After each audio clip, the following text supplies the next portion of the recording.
So I was hanging out with a friend the other day, and out of nowhere, she asked me, "When will you stop?" Now, I was a bit confused about this question at first. So the first thing that came to my mind was that Jesse Eisenberg movie, which is titled "Will I Stop Now?" Yeah, that movie. But to make sure I understood the question correctly, I asked her to clarify exactly what she meant. So what she meant was, is there a point in your life which you feel that you'd have enough money such that you don't have to feel this pressure to always try to make more money or invest or do anything like that anymore? So I thought this was a really interesting question because we've spent the past, like almost 200 videos on this channel talking about how to achieve FIRE. FIRE stands for Financial Independence, Retire Early, if you haven't figured that out by now. But I don't ever remember talking about what I would do after I achieve FIRE. So today, just to change up the pace a bit, because I know we've been doing a lot of videos on specific stocks or specific cryptos and things like that. So let me just do an old throwback style video where I talk about financial independence topics in general. And of course, I'll answer the question. So without further ado, let's jump in. So first, I just want to say that I don't think I'll ever stop investing. So a lot of people think that investing in stocks or crypto is just a way to get rich and that's it. That's how they think about it, right?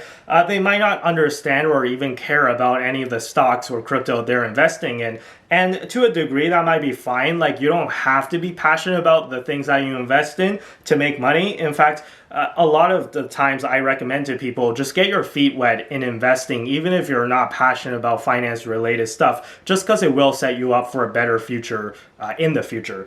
However, for me though, investing personally is a lifestyle. So to me, it's a way of building the world that you want to see.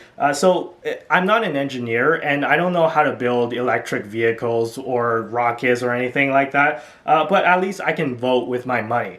So think of each dollar as a vote, right? So you want to see a future powered by clean energy, then maybe take your money out of ExxonMobil and put it into Tesla, right? So if you want to see a future where, people stop like farming animals, right? Maybe you're an animal rights activist. Oh, then maybe take your money out of like traditional like food companies like Tyson or whatever and put it into Beyond Meat. If you want to see financial services becoming more accessible for the everyday person, maybe buy some crypto, right? So these are not financial advice, by the way. I'm not telling you to actually buy and sell anything. Those are just examples, right? So don't take this as financial advice. But some people, whenever they get paid, and I know like family and friends like this, whenever they get new money or whenever they get paid, they just blow it all on fancy food or clothes that they're just gonna wear once and things like that, right? So I used to criticize behavior like that, but lately I've been thinking about it and I'm like, hey, maybe that's just their lifestyle, right? And they genuinely do that because that genuinely makes them happy, and who am I to judge? But I'm just saying that for me, every time I get paid, what I'm just thinking of what other interesting investments and things like that I can be a part of, and how to increase my stake in things that I already believe in, whether it be in Bitcoin or Tesla or whatever, right? So that's just my personal opinion. Again, I'm not saying that you should think this way or you should be like this. That's just how I think. Because investing to me is genuinely not completely about making money. Obviously, that's a big part of it, but it's not completely the reason why I'm in a stock or in a crypto or in anything, right? So the natural follow-up question though is there a number in mind where you feel like you would have enough money?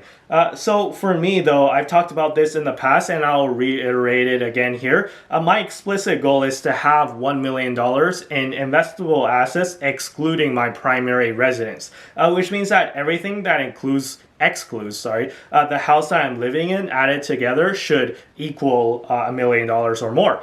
So that's my goal, and I'm thinking that would be a point where I feel like things would be enough, where enough is like to not have to worry about money, where I can have enough money for the rest of my life just for like daily expenses, and even if we hit a recession or anything, I won't be like starving or out on the streets or something. So remember, I'm not talking about $1 million of cash sitting in my room. I'm talking about having $1 million invested, which means that I would actually get interest and dividends and passive income out of it. So as to how I arrived at that $1 million number, again, I've talked about this in the past before, but it's basically the 4% rule. So the 4% rule says that you can withdraw 4% of your investment portfolio every year without ever running out of money. So 4% of 1 million is $40,000. So that's about the median individual annual salary for Ontario, Canada, where I live. But again, that doesn't mean that I'm going to absolutely stop, right? So that just means that I can redirect my time and attention to other things. Well, what other things? That brings me to my second point that I wanted to talk about, which is you often hear rich people giving back to the community or supporting charitable causes in some way. And that's definitely going to be something that's on my list of things to do as well, but just not right now, right? So the way I think about it is that imagine that you're trying to help someone that's stuck at the bottom of a well and they don't have a ladder or anything, so they can't get out. The solution is not for you to jump in the well as well to help them, right? The solution is to help from the outside. If you jump in the well, then you'd both be stuck at the bottom and you both be dealing with the same problem. So if you're wondering why I don't donate to charity or I'm not that active at charitable causes right now, it's because I'm still in the phase of trying to get myself to financial independence first. And then, of course, we can talk about charitable causes, which will be phase 2.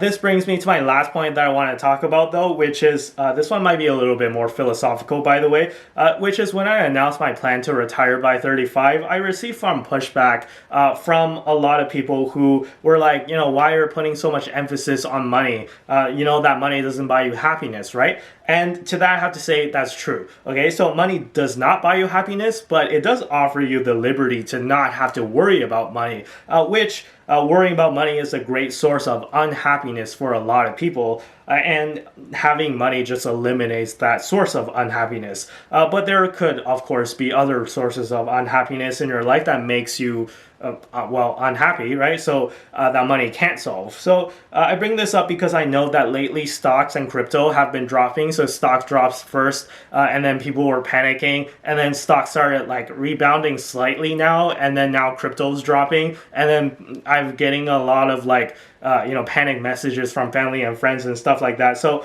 and I've just, read the mood in the room on YouTube as well. So I just feel like I needed to address some of the panic that's in the space right now, in the investing space recently, because, please guys, don't forget to take care of your mental health. Like money is just money. It's just one aspect of your entire life, right? So please don't forget about your mental health, and please remember to take good care of your relationships with your family and friends and people like that. So just remember that investing is a long game, and that's all I have to say for that. So hopefully that addressed the question adequately, and I'm gonna leave the video here for today.